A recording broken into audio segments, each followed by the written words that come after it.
Do you dream of starting your own business? Being your own boss, creating something you're proud of, and finally achieving that financial freedom you've always wanted? Of course, you do. But here's the hard truth. Dreams alone don't build empires. Every single year, thousands of new entrepreneurs fail. And it's not because their ideas are bad.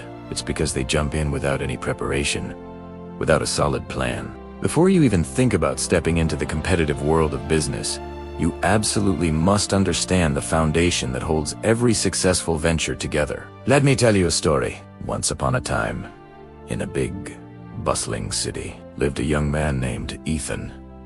At just 25, he was stuck in a typical office job. You know, the keen office politics. People constantly shifting blame, and endless, soul-crushing overtime. It was the daily grind. And deep down, Ethan knew he was made for more. He was tired of building someone else's dream while his own gathered dust. Every single night, he'd stare out of his small apartment window, picturing a future where he was in charge, building something that truly mattered. But he was completely stuck.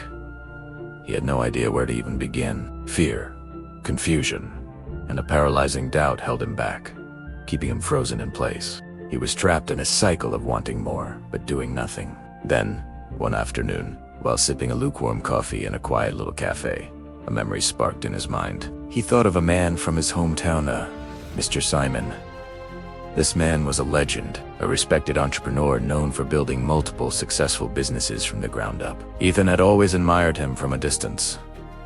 In that moment, he made a decision. He would go and ask for his advice. The very next weekend, he dusted off his old motorbike and rode 4 miles, back to the town where he grew up, to meet the one person who he felt could change his life forever. When Ethan finally arrived, he found Mr. Simon sitting peacefully on his porch, calmly feeding his pet birds. The look on the older man's face was one of pure contentment, reflecting a deep wisdom that only comes from years of experience from wins and from losses. Over a fresh cup of coffee, Ethan poured his heart out. He shared his dream of starting a business but confessed his biggest fear. He had no idea how to avoid the common, devastating mistakes that so many beginners make.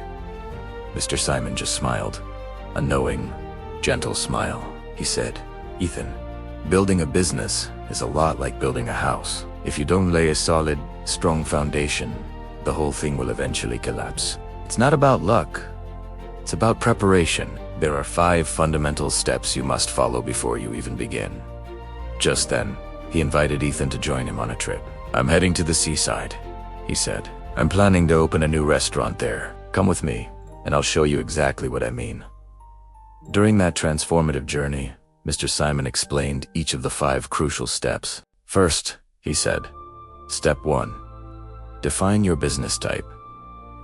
He looked at Ethan and explained, "You need to know exactly what kind of business you want to build. Some businesses sell physical products. Others provide valuable services. The most important thing is to choose something you truly enjoy, something you're passionate about. Because when the challenges come on, trust me, they will. Your passion is the only fuel that will keep you going. If your heart isn't in it, you'll give up at the first sign of trouble." Ethan nodded, a light bulb going off in his head. Passion wasn't just a nice to have, it was the engine of persistence. "Stay through," Mr. Simon continued. "Step 2. Do your research. This is non-negotiable." He gestured toward the coastline ahead. "Before I even thought about signing a lease for this new restaurant, I spent weeks studying this area. I researched the market, the customers, and my competition. I learned who visits the seaside, what kinds of food they love to eat, what time of day the crowds are biggest, and what prices they're willing to pay. Knowledge is your greatest weapon, Ethan. It drastically reduces your risk." Ethan finally understood that research wasn't just a boring task on a checklist. It was a survival tool. Next, Mr. Simon pointed out a building they were passing. Step 3. Know your strengths and weaknesses. Every single business, no matter how big or small, has both. For example, he said, "The location I've chosen for my restaurant isn't perfect. It's a bit hidden from the main road. That's a weakness, but I'm not going to let that stop me. I'll use bright, attractive, eye-catching signboards to draw people in. You have to be honest with yourself about your weaknesses so you can find creative ways to turn them into opportunities, or, at the very least, manage them. They arrived at the location, and Mr. Simon looked Ethan directly in the eyes. His tone became firm, and this brings me to step 4, which might be the most important of all. Don't overthink it, just start. He paused for effect. So many people get stuck in the planning phase forever. They create perfect business plans. They design flawless logos. They daydream for years, but they never actually begin. Ethan, you can't steer a parked car. You have to be in motion. Start small if you have to, but for heaven's sake, start now. Your plan will never be perfect, and that's okay. Finally, as they stood looking out at the ocean waves, Mr. Simon shared the last piece of advice. Step 5. Evaluate and improve constantly. Once you begin, your job has only just started. You must track your progress every single day.